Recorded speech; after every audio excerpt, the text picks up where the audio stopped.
12:34 on TSN 690. It's Game Points with Matthew Ross. We're here till the top of the hour. Back on Sunday, 4 p.m. until 6 p.m. right before World Cup action. Right now, though, you hear the music. It's time to bring in the host on the Fantasy Sports Network, weekdays at 3 p.m. Also, a host of MMA Meltdown on the Fight Network. Check out SportsRageTV.com and Sports Rage on Twitter. It is Gabriel Morency. How you doing? I'm doing okay, Matt. How you guys doing tonight? We are well. We're getting excited for Friday's Chad Johnson debut in an Alouettes uniform. Yeah, rightfully so. I'm excited for the start of the Canadian Football League season as well. I've already accepted the new pass interference rule. I remember that last week, yeah. My complaining isn't going to change the Canadian Football League's rules. So I can complain all I want. I just got to sort of embrace it, and I plan on betting on a lot of overs, actually, because of it, because I think there's going to be pass interference. If you slow sports down, and I don't care what sport it is, but if you slow it down, you're going to find fault with everything. I mean, really. So what I don't like about this is where are we 10 years from now? So let's start challenging, holding on the offensive line. And, we all know, Mo played football. There's holding on every damn play on the offensive line. So where does it end? At some point, you just got to let the guys play, and it's annoying. And pretty much, it's happened a couple of times. I didn't see the Calgary Saskatchewan game the other night, but the other games that I've seen, and pretty much every time it's been called, the coaches have been successful with it because it was pass interference, and it's so delicate. If you just put your finger on the guy, well, look, he touched him first. It's like the old touch foul in basketball now. It's just preposterous, but. Long story short, I hope Ocho Cinco sticks this out and he makes the team. And, I'm excited for the Alouettes. I think nobody's kind of talking about the Alouettes this year. They could kind of be a dark horse sleeper. Yeah, I think so as well. So you're staying away from the betting on the Friday night game or what? No, I didn't say that. It's hit or miss so far. I'm 1-1 in the Canadian Football League in the preseason. But it's pretty unpredictable. CFL is relatively unpredictable as it is in the regular season. It's a crazy league. I mean, the C often stands for crazy in the league, and the preseason is a little bit twisted as well to bet on. But I'm soaking it all in. I'll tell you what, I think the Argonaut offense is going to be real good. And Jim Barker is a guy who spent some time in Montreal in the old days, in the heyday of the Alouettes, the heyday 2.0, so to speak. And, Jim Barker, I think, is sort of evolved. I don't want to say he's better than Jim Pop right now because, Pop is the man. As long as Pop isn't coaching the team, Pop is the man. But Barker's become the new Pop in the sense that he really gets American talent. And he figures out, he knows which guys are going to fit in. And I'll tell you what, this Toronto Argonaut team, They got a ton of new guys. There's literally 27 new guys on the team. And you figure in the CFL, normally they struggle a little bit, but Milanovic is a great coach, and Ricky Ray is just a man. And, I think the Argonauts offense is going to be very, very explosive this year. Last thought on the CFL as well. So I look forward to your guys' insight to the Alouettes because you're going to be a hell of a lot closer to them than I am. But the quality of play, all things considering, when you throw in the whole labor stuff as well, the quality of play of the preseason has been very, very good. So I have high expectations. A couple of years ago, the quality of play was getting pretty damn good in the CFL, and it kind of lulled out. We lost the high-scoring games, and it was kind of just boring, average football. But I have high expectations for the league this year, and the quality of play is pretty damn good so far in the preseason. Gabriel, just to further elaborate on Chad Johnson, do you think there'll be a spike in TV numbers and also in jersey sales, considering that, of course, this guy was an all-world player in the NFL, and now he's up here playing with the Alouettes? Do you think there'll be a jump at all in anything that he's involved with in the CFL? No, I don't think so. I don't think that, it's sort of a joke. I'm taking it more seriously, and I think you guys are taking it more seriously than a lot of people. Put it in contrast. I had a guest on from Cincinnati on my show last week or a couple of weeks ago.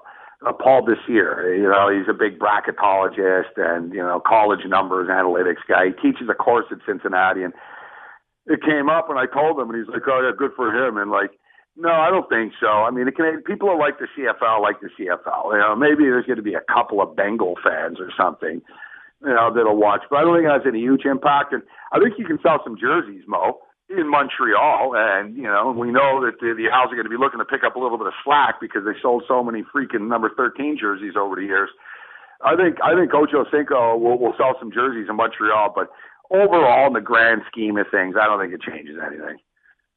Chatting with Gabriel Morency on Game Points here. All right, I see that you were pretty active on Twitter during the World Cup, Ghana against the U.S. Pretty entertaining game for you?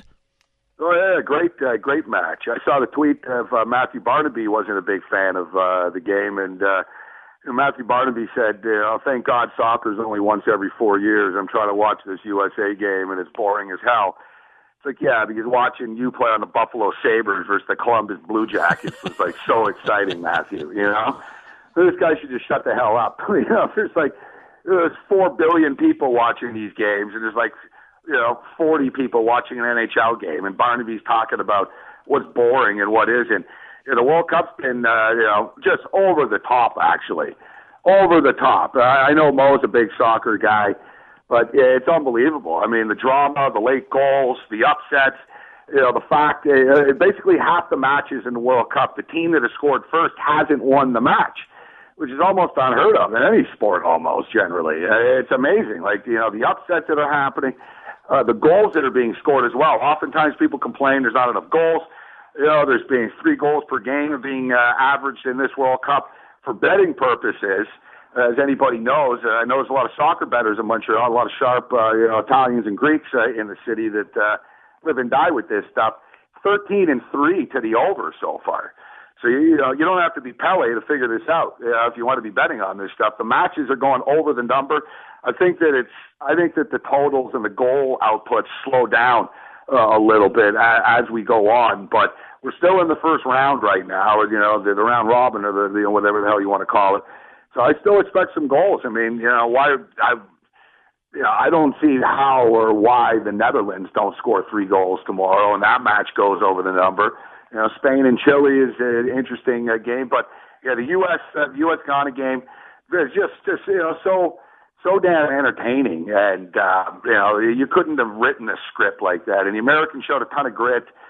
Dempsey playing with the busted nose, and the TV ratings are in.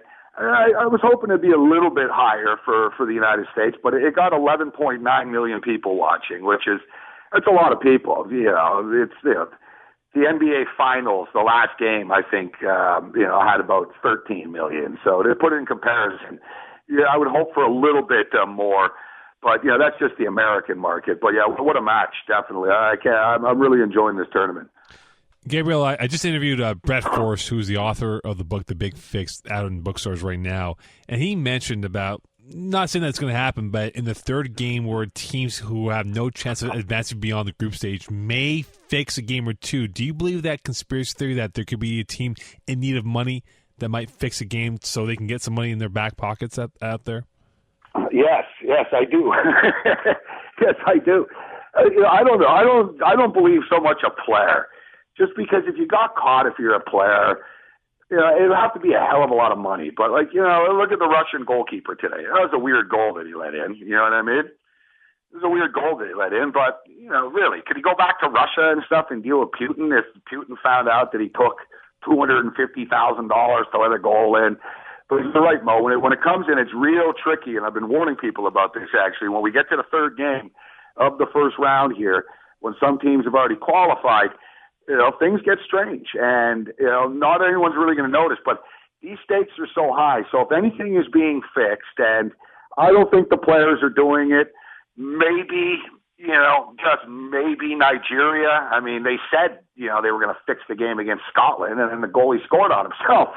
So I don't want to pick on Nigeria here, but when they're saying they were going to fix a game and then they lose 1-0 on an own goal, we got a problem. But I've said it before. I told you guys before. It'll be a ref. It'll be one of the linesmen. It'll be like one of the judges on the side. that award these things. I told you guys, you can bet big on how many cards there's going to be in a match. So a referee can totally dictate this. He can call a bunch of yellows if he wants, and he's not really throwing the game. So he's not the players. He's not going to get called out by the coaches so much. They'll bitch, and they'll kind of know he's up to something. It's the same thing with Donaghy. Donaghy was screwing around, and the coaches knew. I mean, Pat Riley got tossed out of a game once when Donaghy was fixing games because he caught him on it. So, I think definitely, though, I think that it's going on as we speak, without a doubt. That they're plotting for tomorrow. They probably have an angle with one of the judges tomorrow, one of the side judges, and how many throw-ins there's going to be, or they got a ref and they need a bunch of yellow cards. I don't think the actual games are fixed. So Ghana, didn't try to win. Ghana tried to win, but I think the referees are the ones that are screwing around. And there's so many props you can bet on, guys, in soccer. No one's going to freaking notice. People wouldn't even understand if I tried to explain to them how this works, let alone, it flies under the radar. It happens in boxing all the time with Floyd Mayweather fights. It's not an accident. Floyd Mayweather dominates against Canelo Alvarez. He dominated. It was, 117, 112, whatever the hell it was. It was across the board, but one of the judges had it as a draw. And nobody cares because the headline doesn't say, judge screws up and calls it a draw, but Floyd wins. The headline just says Floyd wins. So ESPN and the mainstream media, they're not going to start crying about it because one judge didn't agree with the other two judges. But meanwhile, you can bet big money on that prop. Is it going to be a unanimous decision or not? And if you got one of the judges that'll say no matter what happens in the fight, it's not going to be a unanimous decision, you're going to make money, and nobody's going to know the wiser for it. Nobody's going to bitch. Nobody's going to care because Floyd won the fight, and Floyd won the fight. So nobody feels ripped off about this, But trust me, guys, to think that this isn't going on is like believing that there's no crime going on right now. Crime exists, and so does match fixing. But it's not so much, teams trying to lose. There's just little side bets and angles in this stuff. FantasySportsNetwork.com is the website. Check them out on weekday afternoon. SportsRageTV.com, Sports Rage on Twitter, and, of course, MMA Meltdown on the Fight Network. I promise next week to ask you an MMA question or two. Yeah, it's a quiet week this week, actually. There's not a whole hell of a lot going on. Rory McDonald, who trains in Montreal, had a great performance, but it was kind of a crappy, boring card in Vancouver the other night. But, it's on the Saturday the 28th. There's a doubleheader, so we can definitely break it down next week. All right, thanks so much. Hey, always a pleasure, guys. All right, there you go. That's Gabriel Morency. One more segment to come here on Game Points. We'll bring in Andrew Buckles from the 55-yard line on Yahoo Sports to talk some CFL. That's next.